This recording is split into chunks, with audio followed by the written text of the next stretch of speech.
તો જૂનાગઢમાં પૂર્વ ડેપ્યુટી મેયરે પોતાના પરિવાર સાથે મતદાન કર્યું છે। તો જૂનાગઢથી આ સમાચાર। પૂર્વ ડેપ્યુટી મેયરે પરિવાર સાથે મતદાન કર્યું છે। પૂર્વ ડેપ્યુટી મેયર ગિરીશ કોટેચાએ મતાધિકારનો ઉપયોગ કર્યો છે।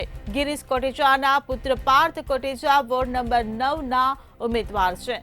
પાર્થ કોટેચા પ્રથમ વખત જ આ ચૂંટણી લડી રહ્યા છે।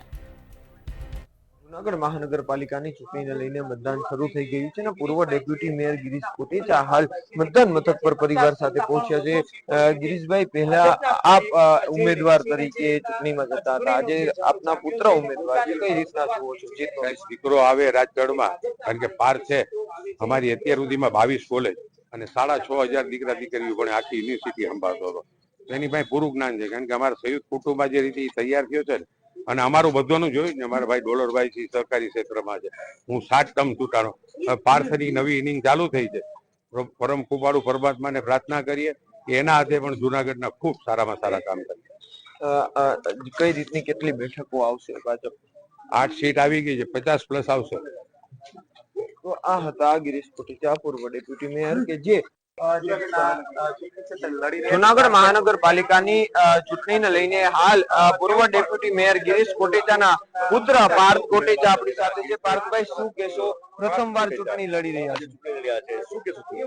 ખાસ કરીને તો હું એવું કહેવા માંગીશ કે આ દેશના યશસ્વી વડાપ્રધાન નરેન્દ્ર મોદી સાહેબ, અમિતભાઈ શાહ સાહેબ, નડ્ડા સાહેબ, CR પાટીલ સાહેબ, આપણા ગુજરાત રાજ્યના કર્મનિષ્ઠ મુખ્યમંત્રી ભૂપેન્દ્ર પટેલ સાહેબ હોય, રત્નાકરજી હોય, વિનોદ ચાવડા સાહેબ હોય, એ તમામ નેતાઓનો ખૂબ ખૂબ આભાર એટલા માટે પહેલા તો માનીશ કે એક નવી વિચારધારા મારી જેટલા કેટલા યંગસ્ટર્સને એક આ વખતે મોકો આપ્યો છે સેવા કરવાનો, નિષ્ઠા ભાવે કાર્ય કરવાનો। ખાસ કરીને આ વખતની મહાનગરપાલિકાની ચૂંટણીમાં કયા મહત્વના મુદ્દાઓ રહેશે કે જેને લઈ અને લોકો વોટિંગ કરશે અને આપને મત આપશે?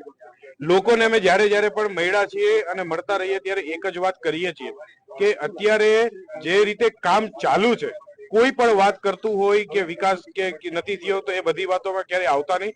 કામ થાય ત્યારે થોડો ટાઈમ અવ્યવસ્થા થતી હોય છે, પણ આપ જોઈ શકીએ કે જ્યારે એ કામ પૂર્ણ થશે ત્યારે કાયમ માટેના જે પ્રશ્નો છે એ સોલ્વ થશે અને આવનારા દિવસોની અંદર હજી પણ ખૂબ સરસ વિકાસના કામ જે છે એ જૂનાગઢમાં થશે। ચૂંટણી લડી રહ્યા છો, કઈ પ્રકારે આપ વિકાસ કરવા માંગો છો? ઇલેક્શનમાં આ વખતે ફર્સ્ટ ટાઈમ છું, પણ યુવા મોરચાની ટીમ સાથે ઘણું કામ કરેલું છે। ઘણા એવા કાર્યો યુવા મોરચામાં રહીને કરેલા છે।